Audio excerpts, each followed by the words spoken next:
my friends. Jadi kalau misalnya my friends perhatikan beberapa waktu terakhir ini sejak MSCI itu memberikan informasi terkait interim freeze, berita yang berhubungan dengan pasar saham Indonesia ya, ini kebanyakan negatif banget ya my friends ya.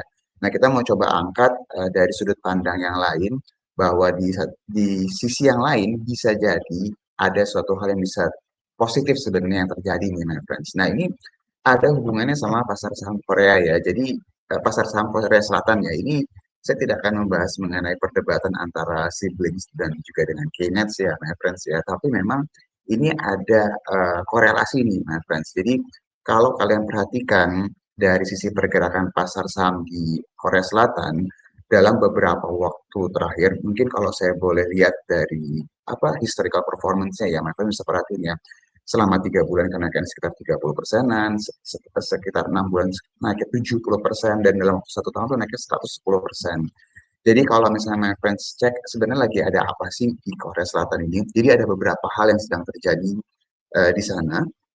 Yang pertama itu memang mereka sedang melakukan reformasi besar-besaran terkait kemudahan investasi di sana, my friends, dan ini imbasnya juga ke pasar saham di sana.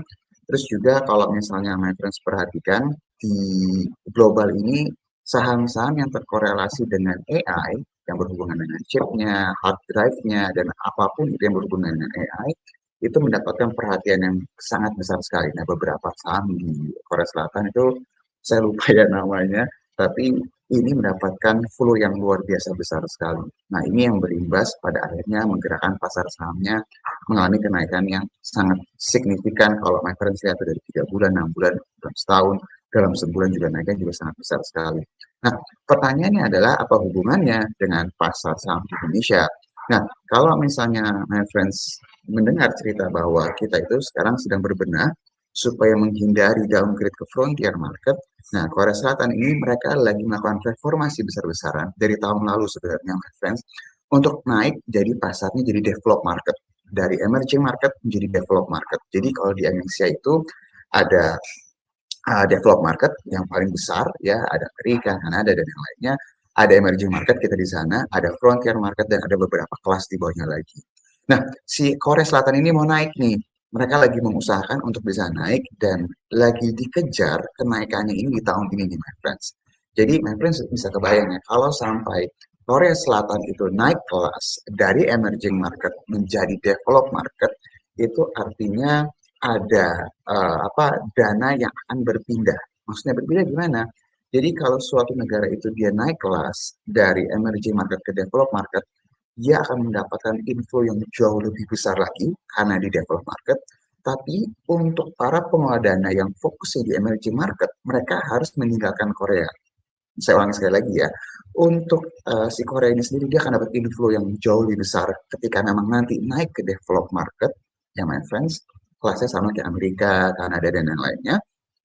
Tapi untuk para pengelola dana yang saat ini memegang portfolio di Korea yang fokusnya di emerging market, mereka harus meninggalkan Korea Selatan. Nah, ketika meninggalkan Korea Selatan, tidak ada nama negara baru lagi yang masuk ke emerging market.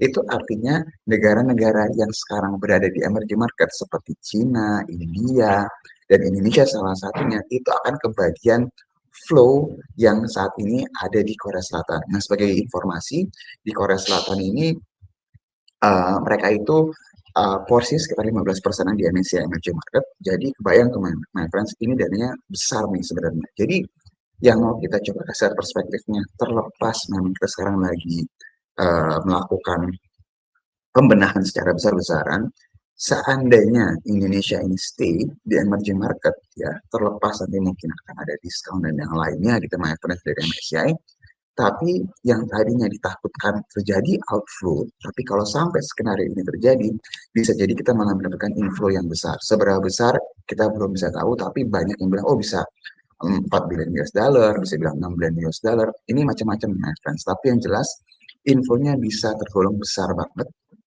kalau sampai Korea Selatan itu di-upgrade dari emerging market ke developed market.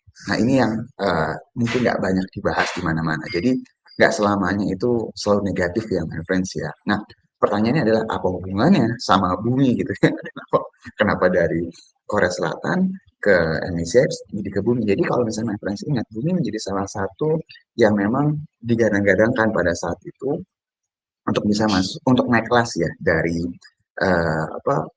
small mid cap menjadi global standard my friends. Nah, ini kalau sampai terjadi yang tadi seperti kita bilang skenario-nya, berarti kan Indonesia-nya aman ya, nggak turun ke frontier, malah justru naik dapat potensi dapat info karena Korea naik kelas, otomatis saham-saham yang MSCI play ya yang memang diekspektasikan bisa naik kelas atau masuk ke MSCI itu bisa kembali lagi menjadi pilihan di market karena bisa potensi dapat info yang sangat besar sekali. Ini semua dengan catatan ya, dengan catatan Indonesia yang tidak di downgrade, Korea Selatannya di upgrade ya. Jadi ini adalah suatu hal yang harus kalian perhatikan karena ini pasti impact-nya sangat besar banget ke pasar saham Indonesia dan juga ke saham-saham yang terkorelasi dengan MSCI Play ya, seperti Bumi salah satunya. Itu update dari MSCI, skenario MSCI.